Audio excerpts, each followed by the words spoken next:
We're close. Says the young man standing behind the mixer deck, pumping his fist in the air, lung-shaped trees. Oh, right, yeah, True, that one. hard, full, car. Is it? It's hard car.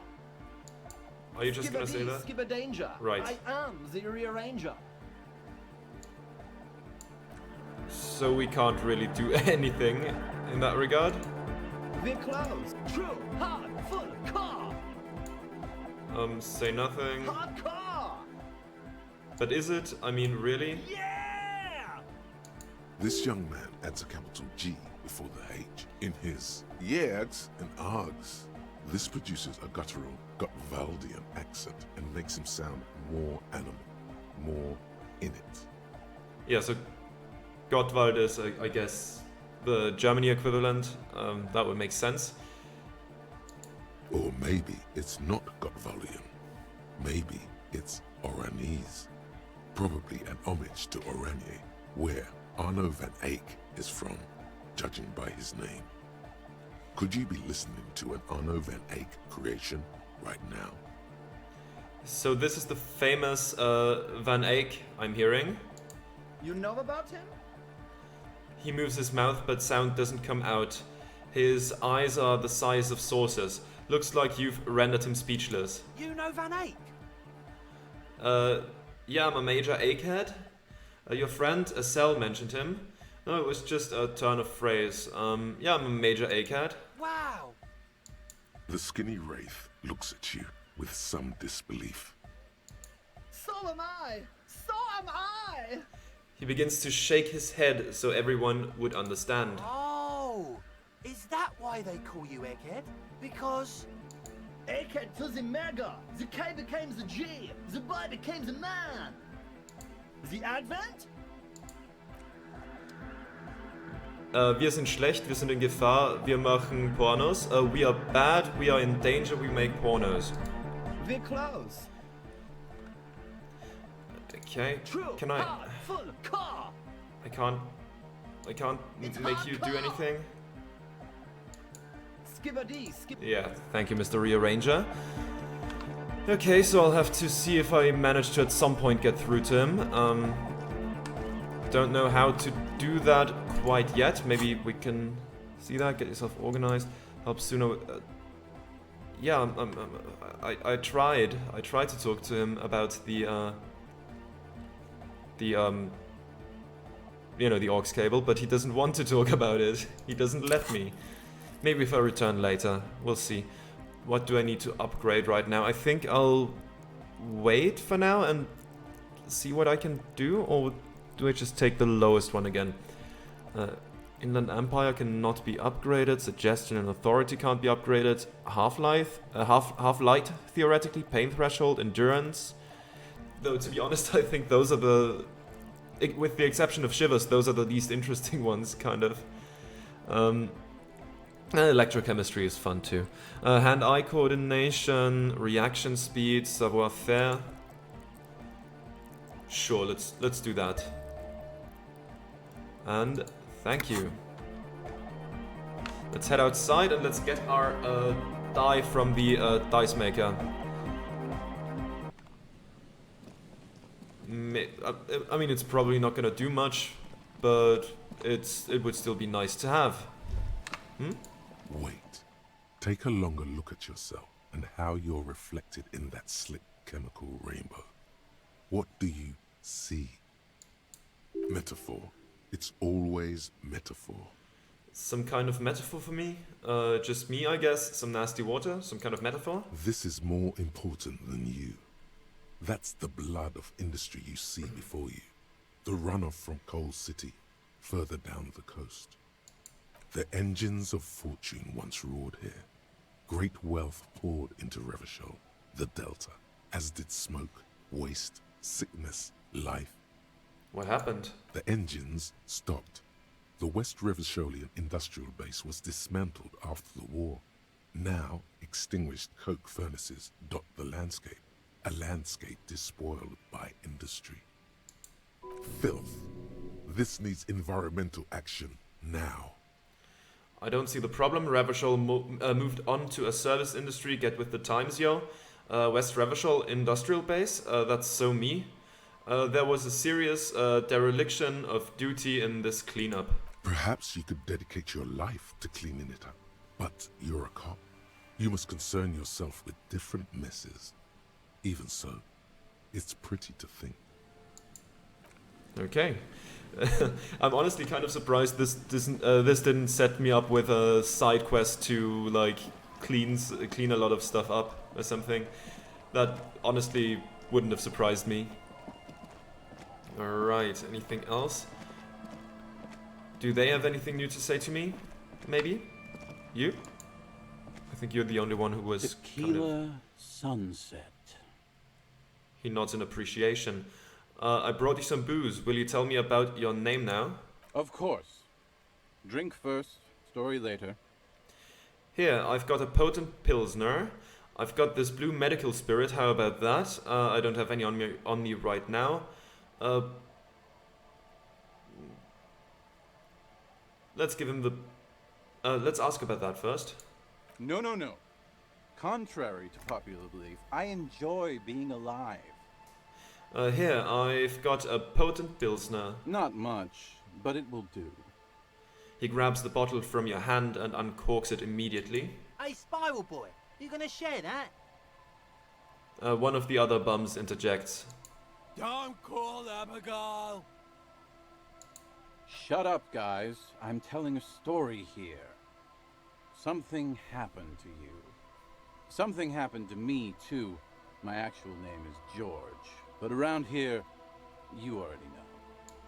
I was once a reasonably high net worth individual, a founder/junior partner at a high concept creative services agency. When my story begins, I had just landed a major contract with an insurance firm. Go on. I used the profits from my agency to finance what I call a cultural incubator. Abstract value generation, value per person, high concept stuff. I developed the paradigm, worked within the paradigm, but the burden of leadership weighed heavily on me. So I went jogging every so often to keep myself sane. Wait, how many people did you have working for you? 22 full-time employees, an all-star team, a potentially historical set of individuals.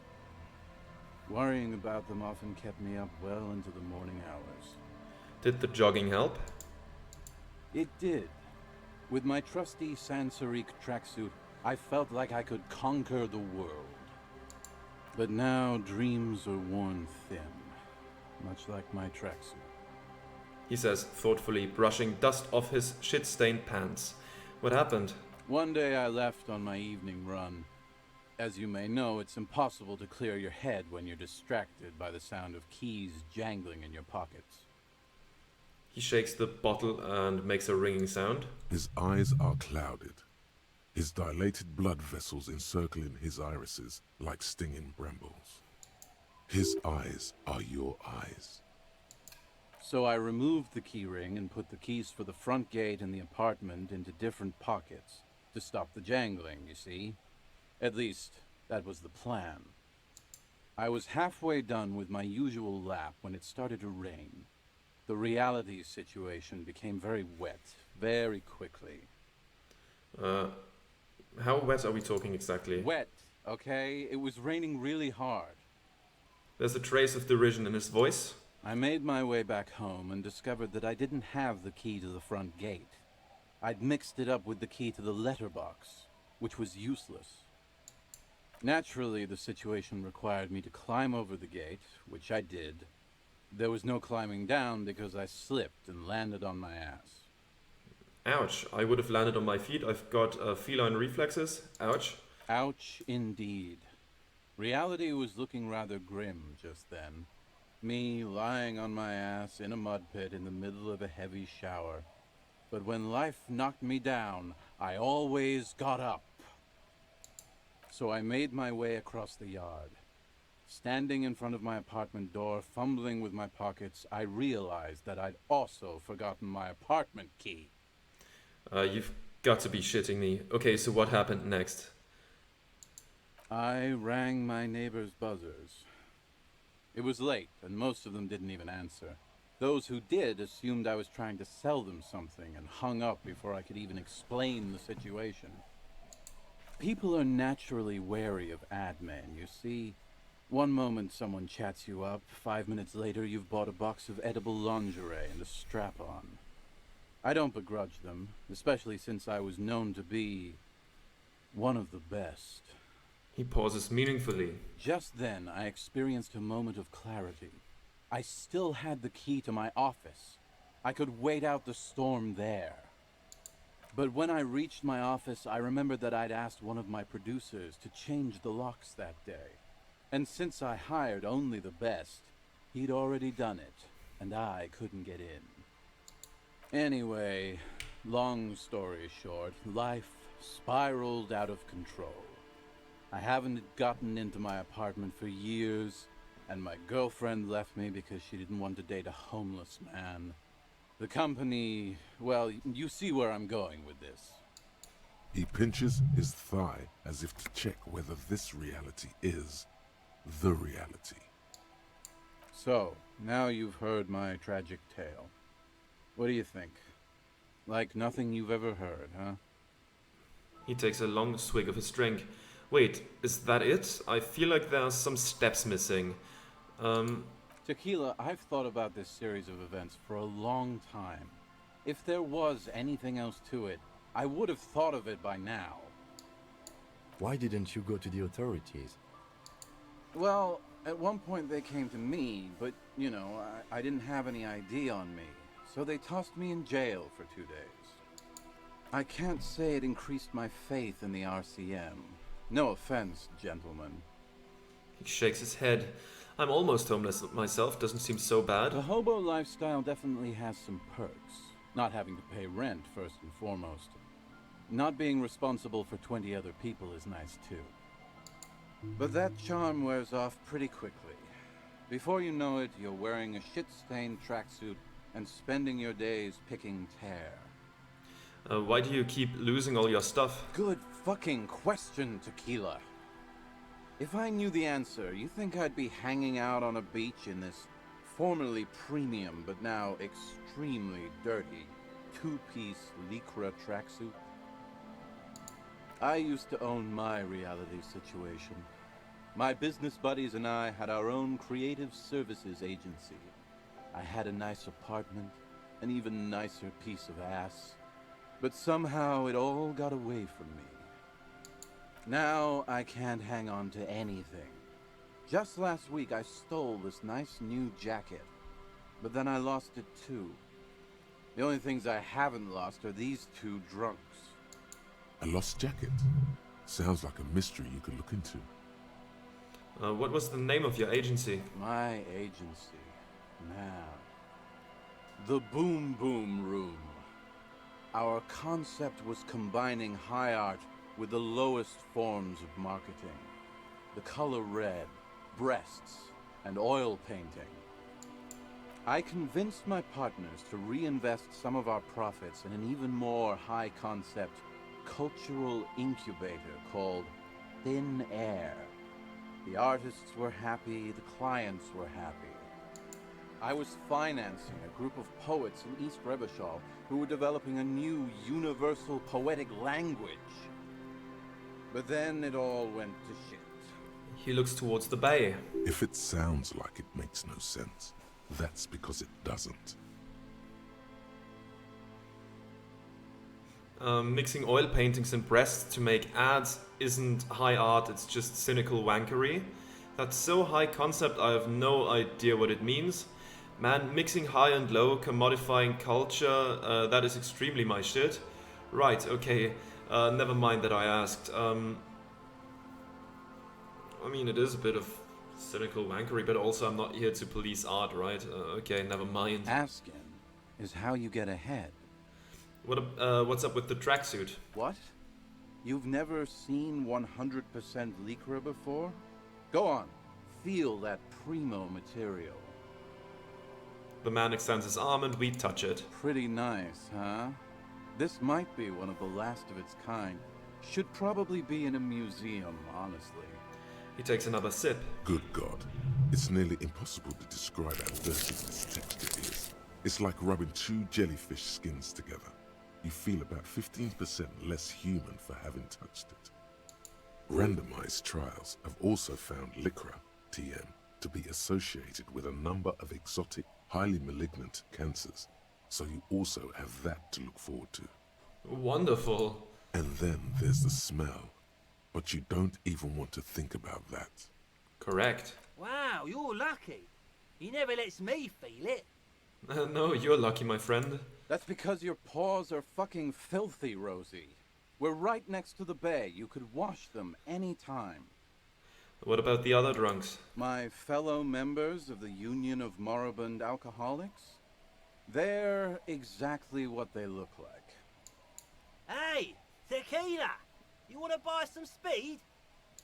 Shut the fuck up, Rosemary. He's a cop, remember? I thought he was a cool cop. Don't call Abigail. And this is Abs. So yeah, that's basically us. We drink together. What's this about a lost jacket? Tequila, it's a verifiable tragedy. It was practically brand new. Sure, it didn't really go with my Lycra threads, but it did itch a lot less. Say, you're a detective, right? Maybe you can help old Doom Spiral out. Solve the case of the missing jacket. What do you say, Tequila? You mean this jacket that I discovered on the boardwalk and had cleaned on a whim? The man examines the jacket for a moment, a look of consternation on his brow. Nah, this isn't it. Faun, that's medium concept stuff. Totally not my style. So you're saying there's another lost jacket out there somewhere? Come on, man, this is your jacket, you just don't remember it? So you say there's another lost jacket out there somewhere? It's a big world out there, Tequila. A lot of lost jackets in it. Don't know why you'd think this could possibly be mine. Hey, Doom Spiral. Ain't that the jacket you stole the other week? Not on your fucking life, Rosemary. What's wrong with you people? Like I'd be caught dead wearing Faun, like some low-concept bicycle courier. Tell you what, Tequila. Why don't you just hang on to that one? I'll get another jacket. Someday. Sure. At least you got a nice jacket for your troubles. Have you got any more stories? I do. But as you can see, my fuel tank is running quite low. If you catch my drift. Okay, geez, I already gave you some, I don't want to keep doing that. Don't do it now. Then I can't keep on telling the stories. Be seeing you. Okay, let's step aside for a second. I have something I want to talk about. Ooh, okay. Let's talk to you then. I've been meaning to have a little chat with you about your sense of style. My style? What about it? I'm glad you finally started dressing a little more like an officer of the RCM. Keep it up. Your half-brother is proud to stand beside you. Regular cop, regular clothes? You like this? I feel like it's really cramping my style. Say, why aren't you wearing a pig suit? Sure. Officers above the rank of sergeant are granted wide discretion when it comes to their uniforms. The idea is that civilians are more likely to open up to someone who's not dressed like a typical cop. You know the expression, the clothes make the man? The right outfit in the right situation can make all the difference in the world. Okay, you're a sharp-dressed man, we could be style buddies. I'm not taking style tips from someone who's dressed like mega binoculard. I'm not taking style tips from someone who dresses like a washed-up tip-top racer. Okay, you're a sharp-dressed man, we could be style buddies. Let's not get ahead of ourselves, detective. A warm smile. Alrighty then. Anyway, we should probably get back to the case. Let's go. Okay, let's head to the dice maker. Oops. Is it? Oh yeah, this part is sadly impassable, which is a shame. You know what? Let's come on. Let me sprint, please. There we go. Okay. Heading back to the city now. I wonder what this dice we're gonna get, this die that we're gonna get is gonna do for us. I guess we'll see. Maybe it's something we can hold in our hand for some benefits or something. Or maybe it's completely pointless and I was just wasting money. That's also possible. But at least the dice maker seems nice to me, so giving her some of my money isn't the worst thing in the world either. So yeah, let's quickly head towards the library. You're still looking at the car? You've been here for hours. Okay. Right. Oh yeah. There's the front of the library. Let's go inside. And head to the back. There we go. Still looks very ominous in there. But at least we know that the person behind the or in the furnace. Oh yeah, you want me to equip the flashlight, right? The lieutenant states the obvious. And the flashlight works a lot better if you hold it in your hand. Flashlights go in hand? Stare at your hand uncomprehendingly. Got it, Kim? No need to rub it in? Yes, you might even call it a feature of the universe that you need to hold tools to use them. That makes so much sense. Right. Now let's get to it. Some areas are inaccessible without... Yes, thank you. Tools, flashlight instead of the Qualsund. There we go. Much, much better. Man, mannequins, I'm not a fan of those, to be honest. I don't like mannequins. They're kind of creepy. Alright, there we are. So, dice maker. Oh, it's you again. Are you looking for a die? I came here to pick up my die. Very good. That will be 7 real for one custom die. Okay, let's give her the money. Here's the cursed die you ordered. The dice maker opens her desk drawer and hands you a tiny black sphere with 6 phrases written on it. Let's read the phrases. The phrases read, God is indifferent. Take all. Lose all. 50-50. Nothing happens. And pale. What is this? It's a die. Try rolling it. Let's cast the cursed die. You throw the ball on the floor, and it ends with one of the phrases facing upwards. God is indifferent. Good. Now roll again, detective. Sure. It lands on exactly the same result. God is indifferent. It declares again. It's a sphere pretending to be a 6-sided die. Each roll will end with one of the phrases facing up. The die originates in Ilmara, where it was used for cleromancy. Except I've weighted the die. When you try rolling it, you realize that each time it gets you exactly the same result. God is indifferent. This is our curse. It's even worse than she says. God is dead. We live in a forsaken age. You're saying that the end result doesn't matter? In the face of death? No, not really. What a relief. It is, isn't it? There's something liberating about knowing it's just we humans. No all-powerful force is guiding us, watching us, judging us.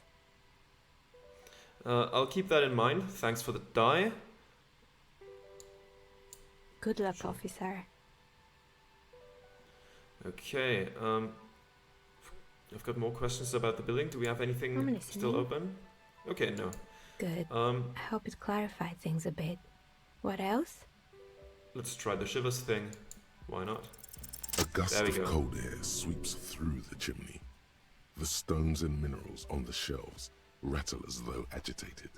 For a moment, it almost feels as though you're outside the building, exposed to the atmosphere.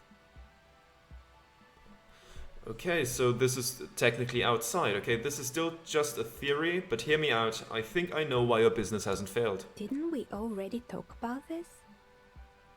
She asks as the wind continues to seep in through the cracks in the old chimney. It's because you're not in the same building as the others. This isn't technically the doomed commercial area. What are you talking about? My address is exactly the same. Rue de Saint-Guilain 10. No, the old coal plant that used to be here was subsumed into the new venture. Its ruins swallowed up. Yet it has a different address in the heart of the city. No, this used to be a coal plant. Touch the safety curtains. You're in a chimney of another building. This doesn't make any sense.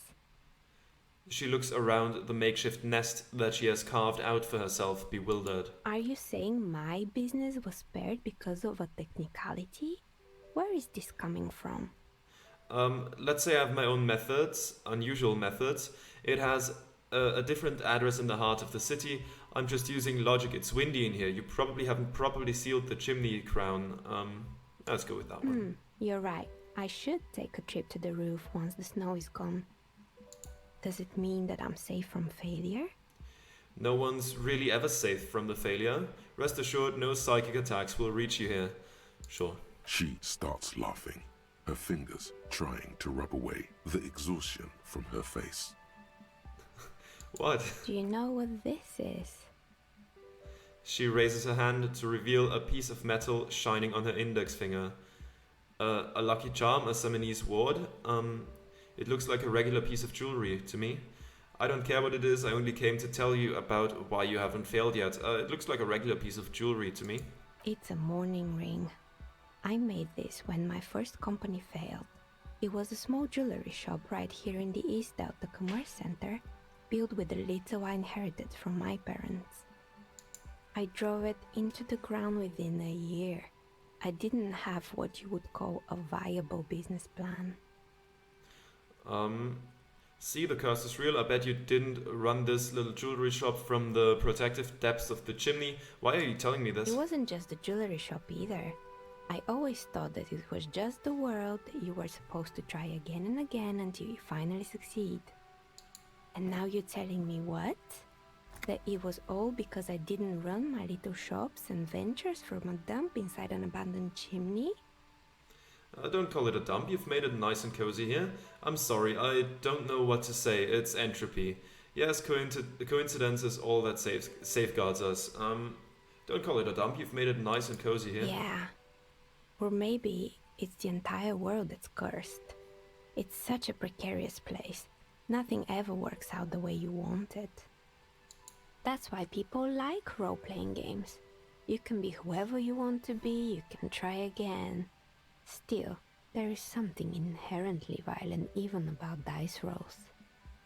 It's like every time you cast a die, something disappears. Some alternative ending or an entirely different world. She picks up a pair of dice from the table and examines them under the light. But anyway, thanks for sharing your theories, officer. You're welcome. So we've got a new item, the cursed die. Where is it?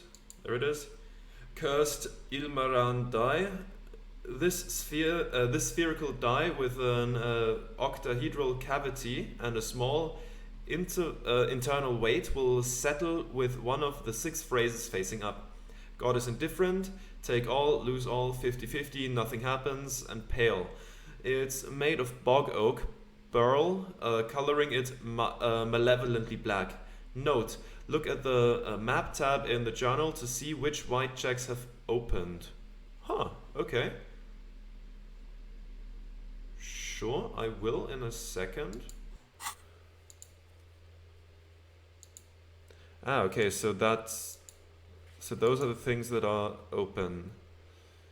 A net, suggestion medium, abandoned lorry, physical instrument challenging. Okay, I can take a look at those. Sure. And then here, what do we have here? The precarious world. Temporary research bonus, all red checks fail. Research time 4 hours.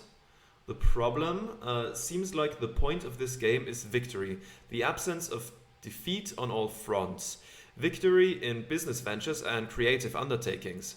Victory in love and over other people. Political victory, ideological victory, hell, even sexual victory. Definitely a lot of object-based victories too. Having things and not losing them. One problem though. Not a lot of victors in sight. Everyone's mostly losing. Why is that? And how do you not lose? Okay. I don't have any skill points to like unlock a slot like that, but maybe that's where I put the next skill check. I think that seems relatively reasonable. Yeah, but for now, I think I'm gonna call it a day. I didn't even think I would go like 2.5 hours. I wasn't feeling that well. But yeah, it actually went on quite a bit longer than I expected, and we did some good things, I think. Yeah, and I'll see you next time. And thank you for watching. Goodbye.